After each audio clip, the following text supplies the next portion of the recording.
ചേച്ചിയുടെ പേരെന്താ? എൻ്റെ പേര് ശൈല ഷാജി. എവിടെ വീട്? ഇവിടെ തന്നെ. എത്ര വർഷമായിട്ട് അമ്പലത്തിൽ പൊങ്കാല ഇടുന്നത്? 2 വർഷമായുള്ളൂ.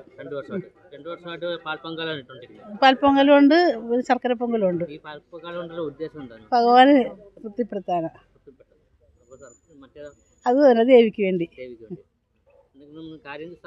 കാര്യസാധ്യതയുണ്ട്, നടന്നിട്ടുമുണ്ട്. നമ്മൾ വിളിക്കുന്ന കാര്യങ്ങളെല്ലാം സഹായിച്ചു തരുന്നുണ്ട് ഭഗവാൻ. പിന്നെ നമുക്ക് അമ്പലത്തിൻ്റെതായ വരുമാനത്തിനും അമ്പലത്തിൻ്റെ കാര്യത്തിന് വേണ്ടിയൊക്കെ ഈ പൊങ്കാല കൊണ്ടൊരു പുണ്യം അതാണ് നമുക്ക്. എൻ്റെ പേര് നിതുൽ പത്മനാഭൻ, വിശ്വകർമ്മ ഗുരുകുലമഠം ശ്രീകൃഷ്ണസ്വാമി ക്ഷേത്രത്തിലെ ക്ഷേത്ര മേൽശാന്തിയാണ്. ഇന്നേ ദിവസം ഇന്ന് കാർത്തിക ദിവസമായിട്ട് ഇന്ന് മഹാവിഷ്ണുവിനും ഭദ്രകാളി ഭഗവതിക്കും ശർക്കര പൊങ്കാലയും പാൽപ്പൊങ്കാലയുമാണ് ഇവിടെ പ്രധാനമായി ഇന്ന് പൊങ്കാല സമർപ്പിക്കുന്നത്.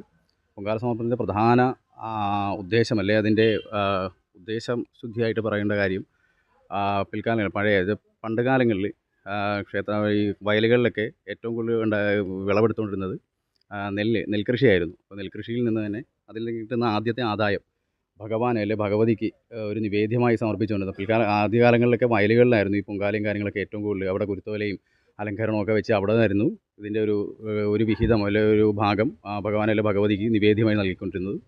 അതിപ്പോൾ ഇച്ചിരൂടെ ജനകീയമായിട്ട് ക്ഷേത്രങ്ങളിലോട്ടും കൂടെ വിപുലീകരിച്ച് വന്ന് ക്ഷേത്രങ്ങളിലും അവനവൻ എന്താണോ സാധിക്കുന്നത് അത് ഭഗവാന് വേണ്ടി നിവേദ്യം ആ ഒരു സമയത്ത് മാത്രമേ ഭഗവാന് പൊതുജനങ്ങൾക്ക് ഒരു നിവേദ്യം കൊടുക്കാൻ സാധിക്കുകയുള്ളൂ. ആ നിവേദ്യമാണിപ്പോൾ പൊങ്കാലയായിട്ട് എല്ലാവരും അന്നേ ദിവസം ചെയ്യുന്നത്. ഇതിൻ്റെ പ്രധാന ഉദ്ദേശം എന്ന് പറയുന്നത് തന്നെ, പൊങ്കാലയുടെ പ്രധാന ഉദ്ദേശം പറയുന്നത് ദാരിദ്ര്യ നിർമ്മാർജ്ജനം എന്നാണ് പറയുന്നത്. ദാരിദ്ര്യം എന്ന് വെച്ച് കഴിഞ്ഞാൽ നമ്മുടെ കുടുംബത്തിലുള്ള ദാരിദ്ര്യങ്ങളെല്ലാം മാറാൻ വേണ്ടിയാണ് ഭഗവാൻ ആദ്യത്തെ ഒരു വിഹിതം നമ്മൾ കൊടുക്കുന്നത്. ഇതിൻ്റെ പ്രധാന ഉദ്ദേശ ശുദ്ധിയും അത് തന്നെയാണ്. പിന്നെ വിവാഹ തടസ്സം മാറാനും മംഗല്യത്തിനും എല്ലാ കാര്യത്തിനും വേണ്ടിയും പൊങ്കാലയ്ക്ക് പ്രാധാന്യമുണ്ട്. എന്നാലും ഏറ്റവും പ്രാധാന്യം പറയുന്നത് ദാരിദ്ര്യം മാറുവാനായിട്ടാണ്.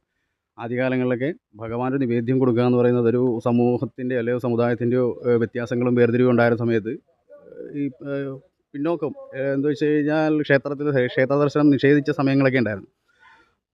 എല്ലാവർക്കും ക്ഷേത്ര ദർശനമൊന്നും ഇല്ലായിരുന്നു. അപ്പോൾ ആ സമയത്ത് ഈ വയലിലൊക്കെ ജോലി ചെയ്യുന്നവർ അന്ന് അവരുടെ വിളവിൽ കിട്ടുന്നൊരു വിഹിതമാണ് ഭഗവാനായിട്ട് അന്ന് സമർപ്പിച്ചുകൊണ്ടിരുന്നത്. അപ്പോൾ പൊങ്കാലയുടെ ഏറ്റവും പ്രധാന ഉദ്ദേശം പറയുന്നതും ദാരിദ്ര്യ നിർമ്മാർജ്ജനമായിട്ട് തന്നെയാണ്.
നാരായണ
ഒരു ചോദിക്കട്ടെ ബഹുമാനത്തിൽ